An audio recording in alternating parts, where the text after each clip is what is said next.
Un saludo a los salvadoreños y salvadoreñas de los Estados Unidos, Canadá, Nueva Zelanda, Australia, Europa, del norte, del sur, en cualquier parte del mundo en que se encuentren. Y a los y las salvadoreñas que viven en nuestro país. Para todos, un fervoroso abrazo. Ayer murió Felicita Rivas, legendaria guerrillera y combatiente de las Fuerzas Armadas de Liberación, FAL, que durante la Guerra Civil fueron el ejército del Partido Comunista. La abuela, así era conocida por todos los guerrilleros. La abuela expresaba siempre el cariño hacia los muchachos y las muchachas. En la comida, en el cuidado personal, en los consejos. Siempre, durante la Guerra Civil y después de la Guerra Civil, mantuvo su decencia. Mantuvo su honradez. Después de la Guerra Civil se casó a los 70 años. Hace cerca de 20 años. Murió tranquila, con mucho prestigio, con mucho honor y mucha dignidad. Rendimos homenaje a la memoria de la abuela y con ella a todos aquellos hombres y mujeres que supieron ser dignos en todo momento. Un abrazo para gente así. Un abrazo a la gente bonita de Ciudad Arce. Cuídense mucho. Y a la gente bonita del barrio La Esperanza. También cuídense mucho. A la gente bonita de Santana. De ahí por la colonia Santa Lucía. Cuiden la iglesia de allí. Acuéstense temprano y no salgan a la calle si no hay necesidad. Un saludo a Carmen Guerrero, a Darwin Villegas, a José Blanco, que reside en Dallas, Texas. Estados Unidos es el escenario de una confrontación con el poderoso virus muy desigual para las personas. Sobre todo para negros y inmigrantes latinos. Pero también es el escenario del derrumbe de un imperio, del imperio estadounidense. Y por aquí empezamos la reflexión de este día. El virus ciertamente encontró un capitalismo dividido, cuarteado, sumido en sus innegables e inevitables contradicciones. Estados Unidos dejaba de ser, antes del virus, la potencia hegemónica. Eurasia aparecía como la nueva fuerza en el planeta. El control de los mercados internacionales aparecía en disputa. La guerra de expansión de los Estados Unidos ofrecían derrotas a ese imperio. Una vez el virus se establece, Estados Unidos deja de ser la potencia hegemónica. Para toda reflexión del mundo actual, este es un punto de partida inevitable. Hay una pérdida de la hegemonía. Y por ejemplo, las tropas gringas que están en la zona petrolera de Siria están allí cuidando un petróleo que no tiene precio, que no vale. Esa guerra pierde sentido. Pierde sentido. Ahora bien, nosotros, como país, estamos entrando en la guerra a momentos decisivos y determinantes. Desde un principio dijimos que aquí había una guerra de la humanidad contra el virus y una guerra del mercado contra la humanidad. Esto debe estar bien claro en la cabeza de todas las personas. Hasta ahora las cifras favorecen al país. Sobre todo favorecen al pueblo. que es quien paga siempre los costos, que ni tiene para dónde irse, ni tiene refugios suficientes. Hasta ahora eso ocurre. Pero hemos de poner atención a dos figuras que son claves para nosotros, que no aparecen a simple vista. El primero se llama la vida cotidiana. El segundo se llama la normalidad. ¿Qué es la vida cotidiana? Ojo, la cuarentena rompe precisamente la vida cotidiana. Y la vida cotidiana es el conjunto de acciones, omisiones, que los seres humanos hacemos todos los días, que fortalecen o debilitan el régimen político, el régimen económico y el régimen ideológico que controla la vida de las personas de un país. Eso ocurre en la vida cotidiana. Es lo que vos haces o lo que vos no haces. Hay que establecer la diferencia con la vida rutinaria. La rutina de todos los días es lo que vos haces desde que te levantás hasta que te acostás. Esa es la rutina. Eso es mecánico. Eso es robótico. Bien, la vida cotidiana no. En la vida cotidiana se establece la relación del ser humano con el mercado, justamente allí. El mercado necesita que el ser humano se comporte como consumidor, que actúe como consumidor y no que actúe como comprador. Porque el que es comprador adquiere lo que necesita. En cambio, el que es consumidor adquiere lo que desea. Aquí hay un manejo fino, mediante el cual el mercado te controla. Porque ocurre que el deseo es infinito. El ser humano desea todo, independientemente de las cantidades y de las posibilidades. El deseo no tiene límite. Y el mercado tampoco tiene límites. El mercado no trabaja a partir de las necesidades de las personas, no, porque estas necesidades tienen límites. Ninguna persona necesita tener 100 pares de zapatos, por ejemplo. Pero el mercado está produciendo miles y miles y miles y miles de pares de zapatos. Y entonces necesita que alguien los compre. Por eso deben superar la necesidad e instalarse en el deseo. Ese es el consumidor. Todo lo que vos haces todos los días, comportándote como consumidor, está situado en la vida cotidiana. Y eso fundamenta la política del mercado en contra tuya, en contra tuya. Vos, consumidor, sos el esclavo del mercado y no te das cuenta. No sentís las cadenas, los grilletes que te aprisionan.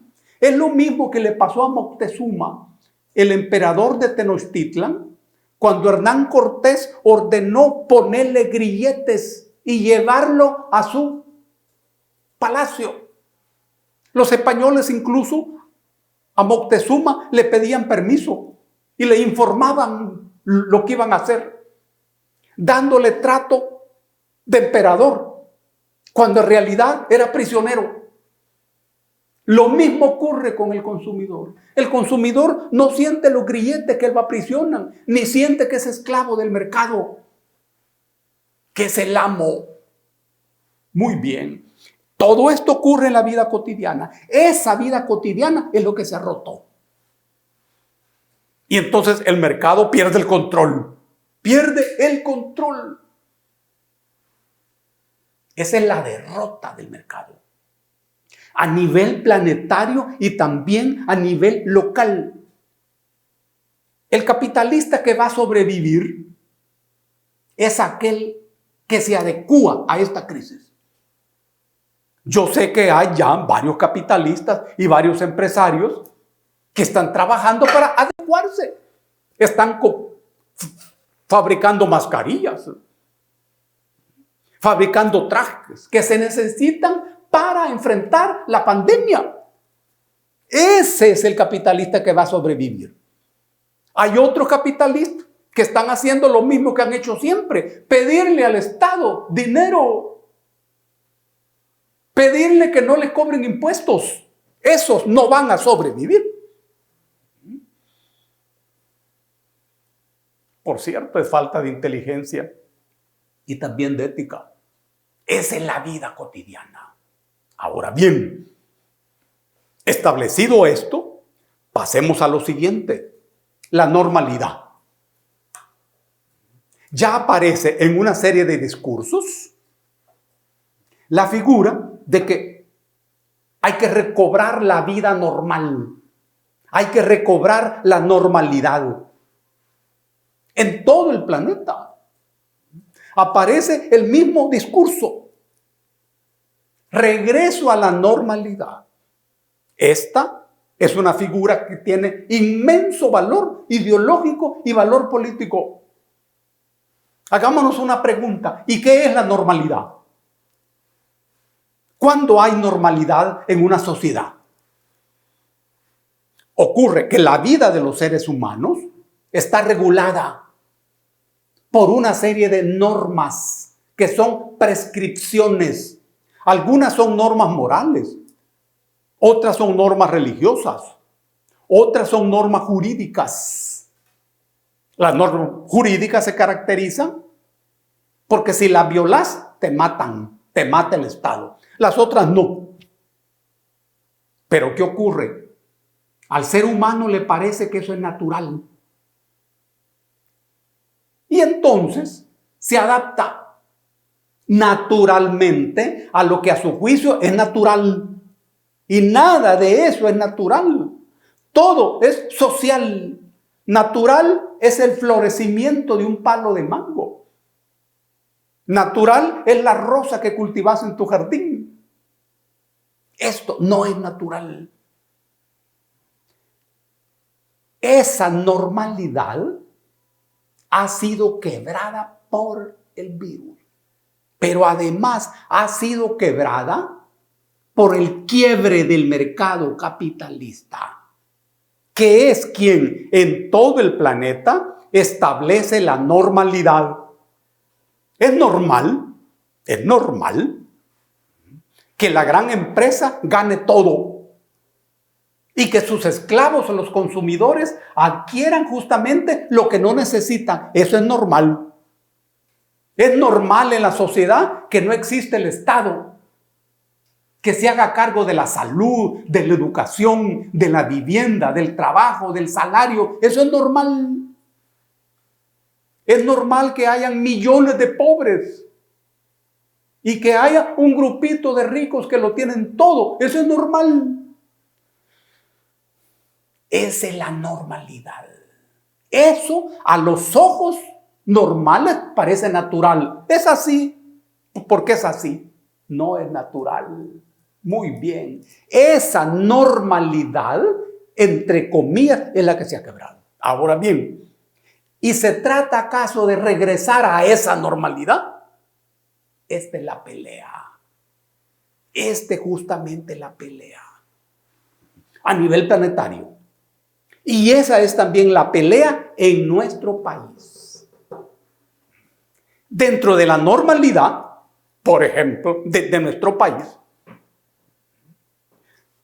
siendo todos los gobiernos anteriores neoliberales, sobre todo los dos últimos, el de Arena y del FMLN, se trata de que el mercado y la economía sea pura, sin perturbaciones y sin contaminaciones, en donde todo lo decide el mercado de acuerdo a la oferta y la demanda. Esta es la pureza. En ese diseño de normalidad, un sindicato es una contaminación. Un contrato colectivo de trabajo negociado por un sindicato es una contaminación, es una impureza y no debe existir. Por eso los gobiernos anteriores persiguieron a muerte a los sindicatos. Por eso impidieron a toda costa los contratos colectivos de trabajo. Esa normalidad es la que está tratando de ser impuesta de nuevo. Y esa es la pelea a nivel planetario. En nuestro país, ¿acaso todo va a volver a ser igual? Esta es la pelea. La gente de nuestro país va a tener que irse de migrante a otras partes del mundo porque aquí no hay trabajo y no hay posibilidad de vivir dignamente. Esa es la pelea. Si retorna a la normalidad, pues todo va a seguir igual. Y entonces de nuevo van a venir las caravanas de migrantes. Y mira, estructuralmente esa normalidad no puede regresar. Estructuralmente esa normalidad se ha quebrado ya. Por ejemplo, por décadas, desde que estalló la guerra civil en nuestro país, Estados Unidos se convirtió en la meta de la emigración. Es porque ellos sostuvieron la guerra civil durante largos años. Nosotros nunca nos fuimos para los Estados Unidos. Siempre emigramos hacia Honduras. Nunca emigramos a Guatemala. Mira qué fenómeno. Sino hacia Honduras. Pero cuando vino la guerra civil se abrió el camino para el norte. Es anormal para nosotros. Y ahora, los emigrantes necesarios en el país, la gente que necesita emigrar, ¿se va a ir para los Estados Unidos? Ya no. Ya no. Ya no. Porque la política migratoria de un país depende de la economía de ese país. Y los gringos ya lo dijeron. No pueden recibir emigrantes para que no les quiten los puestos de trabajo a sus conciudadanos. Esta es la razón estructural de la política migratoria. Justamente. Cuando ese imperio cae, así como hoy que ha perdido su hegemonía, eso afecta a la inmigración. Y esto quiere decir que de repente los salvadoreños y salvadoreñas no tenemos para dónde irnos. Entonces, la normalidad ha de comprender de nuevo las corrientes de migrantes hacia el norte. Ya no. ¿Ha de regresar la corriente migratoria hacia Honduras? Parece que no. Parece que no. ¿Ha de regresar esa normalidad? No, no ha de regresar la normalidad. Ha de ser construida una nueva normalidad. Una nueva normalidad. Esa es la pelea. Una normalidad en donde los planes de las empresas sean al mismo tiempo los planes del país. Donde las ganancias de las empresas se reflejen en el salario justo de sus trabajadores. Donde los planes gubernamentales comprendan siempre salud, educación, trabajo y salario digno. Una normalidad en donde el país en sus 20,000 kilómetros cuadrados sea capaz de realizar las transformaciones estructurales necesarias como la reforma agraria y la reforma tributaria. Una normalidad en donde los sectores empresariales no se presenten como los sectores productores ni los sectores productivos. En donde se sepa bien que los sectores productivos son los obreros, son los campesinos y los trabajadores y no los empresarios. Una normalidad libre del Fondo Monetario Internacional y del Banco Mundial. Donde la salud exprese la salud de la sociedad, la salud de las personas, la salud de la economía. Por esa normalidad peleamos. Esa es la normalidad que está sobre la mesa.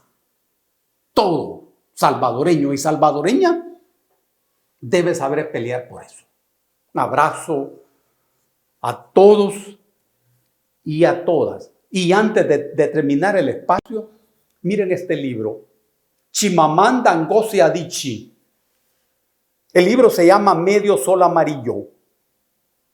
Es una novela excelente sobre la guerra de Biafra en Nigeria, de 1967 a 1970.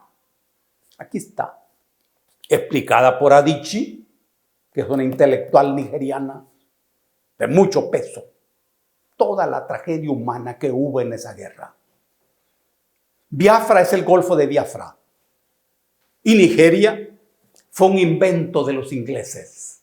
Ese país tan pequeño, con tanta capacidad para hacerle daño a la gente en todo el planeta. Un invento de ellos. Otro día vamos a hablar más de la historia de Biafra. Un abrazo para todos y para todas.